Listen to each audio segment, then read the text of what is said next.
Sir, Bihar में उद्योग चालू करने के लिए युवा लोन सरकार से लोन लेते हैं, क्योंकि जूता चप्पल सब खिंच जाता है, फिर भी उसको लोन नहीं मिलता है। क्या कोई आसानी तरीका सरकार को अपनानी चाहिए?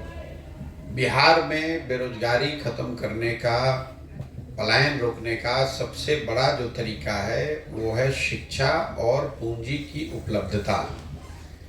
ज़्यादातर लोग, आप लोग या यहाँ के नेता न जानते हैं, न इस पर चर्चा करते हैं कि आखिर इतनी बेरोजगारी यहाँ क्यों है। लोग यहाँ से कोई रोजी रोजगार क्यों नहीं कर पाते हैं। उसके दो वजह हैं। एक तो यहाँ शिक्षा व्यवस्था ध्वस्त है। तो आप पढ़े लिखे हैं नहीं, आपको समझदारी बनी नहीं, डिग्री ले लिया आपने, स्कूल में गए खिचड़ी खाए, कॉलेज में गए नाम लिखा के डिग्री लेके निकल गए, समझ तो आए, कुछ बनी नहीं। लेकिन उससे बड़ी परेशानी यह है कि बिहार में पूंजी नहीं है लोगों के पास काम करने के लिए।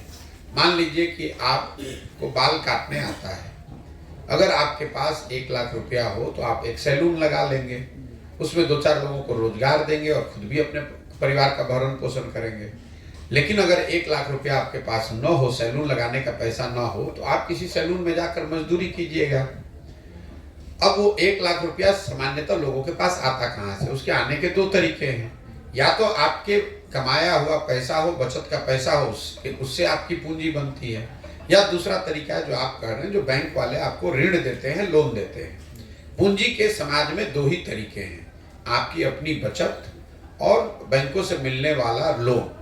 मान लीजिए कि आपको घर बनाना है, आपके पास 1 लाख रुपया अपना बचा हुआ है कमाने के बाद, खर्चे के बाद, और फिर 10 लाख रुपया बैंक ने लोन ले लिया, तो आप 10 लाख रुपए का घर बना सकते हैं। इस चीज को अगर आप समझना चाहते हैं तो रिजर्व बैंक ऑफ इंडिया एक व्यवस्था उन्होंने बनाई हुई है, एक आंकड़ा जारी करते हैं जिसको कहते हैं क्रेडिट डिपॉजिट रेशियो। मतलब कितना पैसा लोगों ने बैंकों में जमा किया और बैंकों ने उसके बदले कितना पैसा ऋण के तौर पर वापस दिया। पैसा आप जमा करें, ये जमा करें, हम जमा करें, लेकिन जो लोग ऋण लेना चाहते हैं उनको बैंक ऋण देते हैं। ये उनका बिजनेस भी है और उनकी संवैधानिक जिम्मेवारी भी है कि अगर 100 रुपया उन बैंक में जमा होता है तो बैंक की ये जिम्मेवारी है कि 70 रुपया कम से कम वापस से समाज में लोन के तौर पर, ऋण के तौर पर दिया जाए। इस चीज को नापने के लिए एक रेशियो है जिसको कहते हैं क्रेडिट डिपॉजिट रेशियो। कितना पैसा जमा हुआ और बैंकों ने कितना पैसा ऋण के तौर पर वापस दिया। देश में सीडी रेशियो है 70%। मतलब पूरे देश के लोगों ने अगर मिलकर 1 लाख रुपया बैंक में जमा किया तो बैंकों ने 70,000 रुपया ऋण के तौर पर समाज के अन्य विभिन्न लोगों को दिया। चाहे घर बनाने के लिए दिया हो, गाड़ी खरीदने के लिए दिया हो, यूट्यूब चलाने के लिए दिया हो, सैलून लगाने के लिए दिया हो। बिहार में ये आंकड़ा है 40%। जब 1990 में लालू जी मुख्यमंत्री बने तो सीडी रेशियो था 40%। 15 साल के लालू जी के जंगल राज की वजह से ये सीडी रेशियो घटते घटते हो गया 28%। फिर नीतीश कुमार के सुशासन के दौर में, उनके अपने शब्द में जो उन्होंने सुशासन किया है, वो 18 साल के बाद ये पिछले साल बढ़कर अभी तक हुआ 40%। अब इसका असर क्या होता है वो समझिए। पिछले साल, अभी आपने कहा कि यहाँ चीनी पेपर मिल नहीं चल रहा है, पिछले वर्ष बिहार की गरीब जनता ने बैंकों में जमा किया 4,61,000 करोड़ रुपया। इसको याद रखिए, पिछले साल बिहार के लोगों ने यहाँ के बैंकों में जमा किया 4,61,000 करोड़ रुपया, 4,21,000 करोड़ रुपया। 40% सीडी रेशियो का मतलब है कि लोगों को लोन मिला 1,61,000 करोड़ रुपया का। बाकी पैसा कहाँ गया? 2,80,000 करोड़। बाकी पैसे को बैंकों ने बिहार से लेकर उन राज्यों में शिफ्ट कर दिया जहां पर उद्योग धंधे लग रहे हैं, जहां रोजगार है, व्यापार है। आंध्र प्रदेश में, तेलंगाना में, महाराष्ट्र में, गुजरात में, तमिलनाडु में, केरल में सीडी रेशियो है 90 या उससे ज्यादा। मतलब अगर आप आंध्र प्रदेश में बैंक में जाइएगा, वहां 100 रुपया आंध्रा के लोगों ने जमा किया तो बैंकों ने 100 रुपया से ज्यादा ऋण दिया। इसका असर क्या हुआ? 1990 से लेकर पिछले वित्तीय वर्ष तक बिहार से खाली लोग नहीं गए, पढ़े लिखे लोग खाली यहाँ से बुद्धि का पलायन नहीं हुआ। 26,20,000 करोड़ रुपया बैंकों ने बिहार के लोगों का दूसरे राज्य में भेज दिया।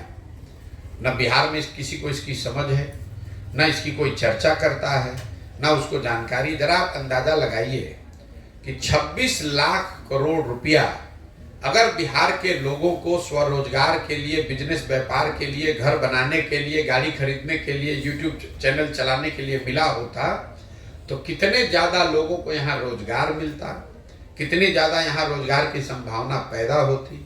लेकिन यहाँ तो किसी को इसकी चर्चा करनी नहीं है। यहाँ तो यही बात करना है कि आपको 400 रुपया पेंशन देते हैं, आप वोट हमको देते रहिए। तो जब लोगों को आपने अगर इतने दिन से आप पत्रकारिता कर रहे हैं, अगली बार जब वित्त मंत्री से मिलिएगा, दूसरे नेताओं की तो बातें छोड़िए, जो फिनांस मिनिस्टर है यहाँ, उसको बुलाकर जरा पूछिए कि भैया CD रेशियो होता क्या है और कितना पैसा बिहार से ट्रांसफर हो रहा है, ये तो बताइए। इसको रोकने के लिए आप क्या कर रहे हैं? और ऐसा नहीं है कि ये बैंकों की कोई स्वतंत्रता है कि वो जितना चाहे पैसा रखें और बाहर भेज दें। एक कमिटी है जिसके चेयरमैन राज्य के मुख्यमंत्री होते हैं, उसमें सारे बैंक के पदाधिकारियों को बैठना होता है और मुख्यमंत्री ये रिव्यू करते हैं कि जो पैसा यहाँ जमा हो रहा है वो पैसा यहाँ लोगों को ऋण के तौर पर मिल रहा है कि नहीं मिल रहा है। लेकिन नीतीश कुमार के बात को जैसे अफसर नहीं सुन रहा है, वैसे बैंक वाला भी नहीं सुन रहा है। जैसे उनकी बात को शिक्षक और टीचर नहीं, डॉक्टर नहीं सुन रहा है, वैसे बैंक वाला भी नहीं सुन रहा है और लोगों को इसकी चिंता भी नहीं है। अगर यहाँ पर लोगों को शिक्षा थोड़ी सुधार दी जाए और लोगों को ये पूंजी उपलब्ध करा दिया जाए तो गांव-गांव में बिहार के बच्चों में वो समझ और वो ताकत है, वो अपने लिए रोजगार का अवसर पैदा कर सकते हैं, बिजनेस व्यापार कर सकते हैं। जब तक वो नहीं होगा, बिहार से गरीबी और बेरोजगारी खत्म होने वाली नहीं है। शिक्षा और पूंजी, यही दो चीज चाहिए। मेहनत करने के लिए तो लोग 10 घंटा यहाँ मेहनत कर ही रहे हैं। तो पलायन जो है वो सिर्फ लोगों का पलायन नहीं है, श्रम का पलायन नहीं है। यहाँ पलायन को अगर आपको समझना है, पलायन श्रम का है, पलायन बुद्धि का है और पलायन पैसे का है। ये तीनों चीज यहाँ से जा रहा है। तो अगर महाराष्ट्र में कोई फैक्ट्री लगी हुई है जहाँ मोटरसाइकिल बनता है, तो उस फैक्ट्री को जो लोन मिला हुआ है उसमें भी बिहार के लोगों का पैसा लगा हुआ है। वो फैक्ट्री में जो मोटरसाइकिल बन रही है उसमें मजदूर और इंजीनियर जो काम कर रहा है वो भी बिहार का लड़का है। और वहाँ जब मोटरसाइकिल बन जाता है तो उसको लाकर जहाँ बेच रहा है वो भी बिहार है।